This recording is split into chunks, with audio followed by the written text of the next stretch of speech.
Ano ang devil fruit na kinuha ni Loki sa tatay niya? Ang isa nga sa pinaka-highlights in recent chapter ay yung pagre-reveal ng karakter ni Loki. I admit na kahit hindi gaanong ka-flashy yung introduction ng karakter niya, unlike kay Kaido na talagang napaka-poetic in-introduce, itong pagre-reveal nga lang ng karakter alone masasabi na nating sobrang solid na. Yes, gaya nga ng marami masasabi nating pinaghalong Doflamingo, Katakuri at Kaido yung vibes ng karakter netong si Loki. Kumbaga may muka ni Doflamingo, may katawan ni Kaido, at may design similar kay Katakuri. Pero honestly, nung una kong makita itong si Loki sa mga spoilers at raw panels ng manga, hindi ko alam at bakit ang pumasok kaagad sa isip ko si Ors. Ewan ko kung ako lang o kayo rin. Since similar nga sa introduction ni Ors, nakakadena rin yung katawan neto. At somewhat similar sila na mahabang buhok na merong malalaking sungay. Anyway, konti pa nga lang yung information na ni-reveal sa latest chapter patungkol sa karakter ni Loki. Ang isa na nga dito yung pag-i-emphasize na literal na malakas siya.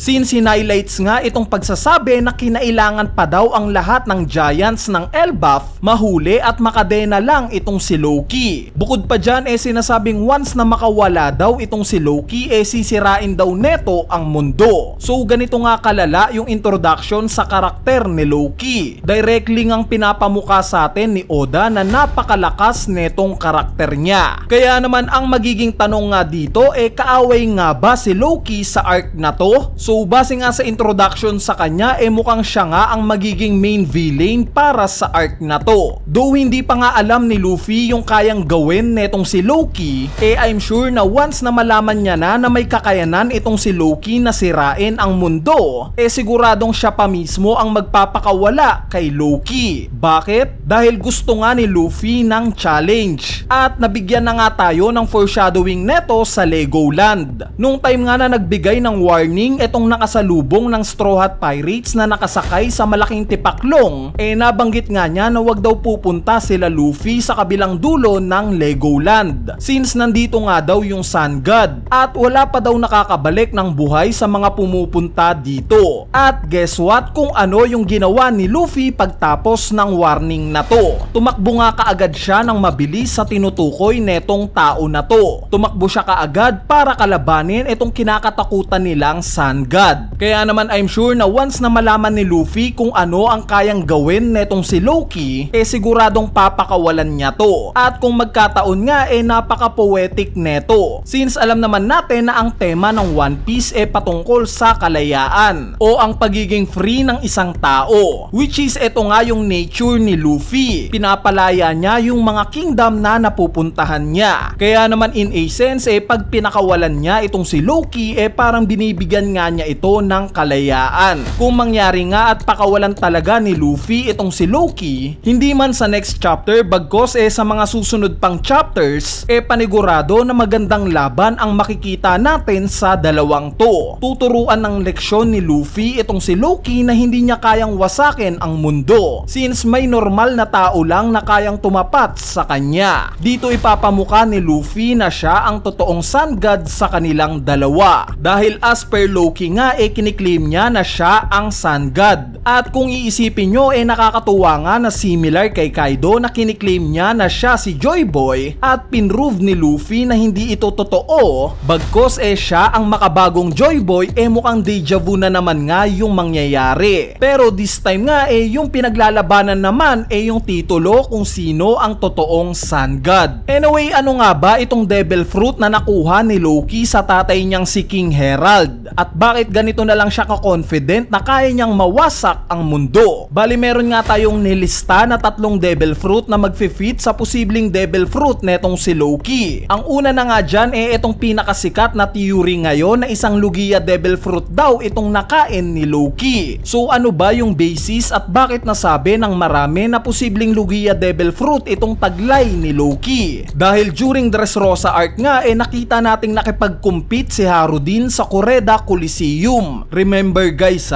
as per latest chapter sinasabing magkapatid daw itong sila Loki at Harudin. So during nga sa Dressrosa arc nabanggit ni Harudin yung rason kung bakit siya sumali sa tournament ng Correda Coliseum. Para nga daw makuha yung Mera Mera no Mi. Since naniniwala nga si Harudin na magiging pinakamalakas na giant siya once na makuha niya na itong Devil Fruit na to. Bali ito nga yung logic kung bakit technically Lugia Devil Fruit din yung taglay ni Loki para matapatan ni Harudin yung kakayanan ng kapatid niyang si Loki. Pero ang butas nga lang sa theory na to yung pag-a-admit ni Harudin na wala pang giant ang nakaka-acquire sa isang Lugia Devil Fruit. Dahil as per last chapter nga nabanggit na itong Devil Fruit daw na taglay ni Loki ngayon galing sa tatay niya na dating hari, which is si King Herald. At sinasabi pa nga na itong Devil Fruit daw na to pinagpapasapasahan kada henerasyon ng royal family sa Elbaf. At dahil dito may invalidate nga neto yung statement ni Harudin na wala pa siyang nakikitang giant na merong Lugia powers. Kumbaga dapat hindi ito yung sinabi niya, dahil magmumukha ngang hindi niya alam na Lugia Devil Fruit user yung taglay ng tatay niyang si King Herald. Kaya naman 50-50 nga tayo kung Lugia Devil Fruit ba talaga yung taglay netong si Loki o hindi. So ang mas mataas nga na tsansa na Devil Fruit ni Loki para sa akin isa itong mythical Zoan. Yes guys, at may dalawa nga tayong hula sa kung ano possibly itong mythical Zoan na to. Ito nga yung Inu-Inu no Mi model Fenrir Wolf or itong Hito-Hito no Mi model Surtur. Sa part nga ng Inu-Inu no Mi model Fenrir tinalakay na nga natin itong wolf na to. At coincidentally nga nagfi-fit siya ngayon sa karakter ni Loki. Dahil in Norse mythology nga sinasabing itong si Fenrir daw ang pumatay kay Odin na isang hari. At parehas nga ito kay Loki dahil recently nga ni-reveal na pinatay daw ni Loki si King Herald. In Norse mythology pa nga sinasabing kinadena daw itong si Fenrir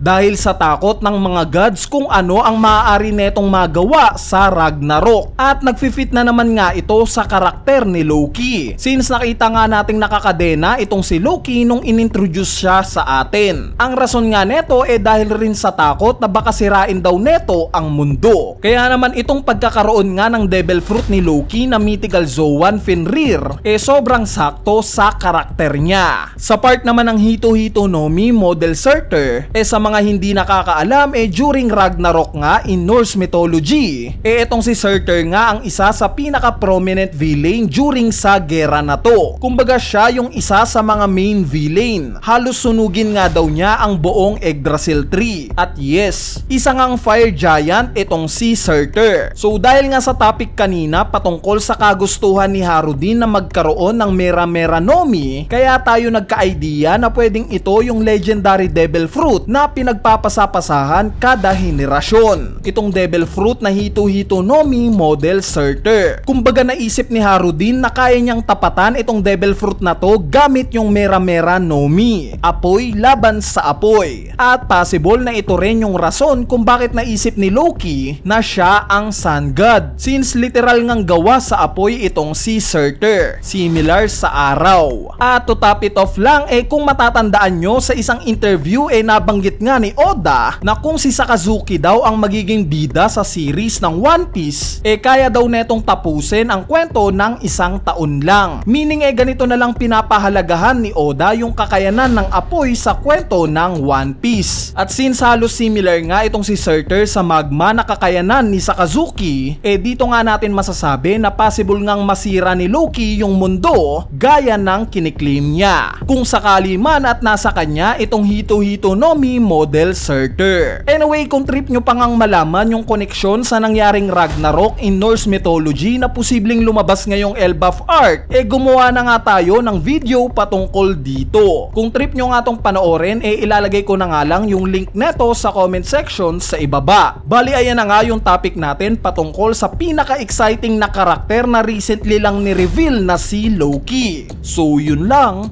peace!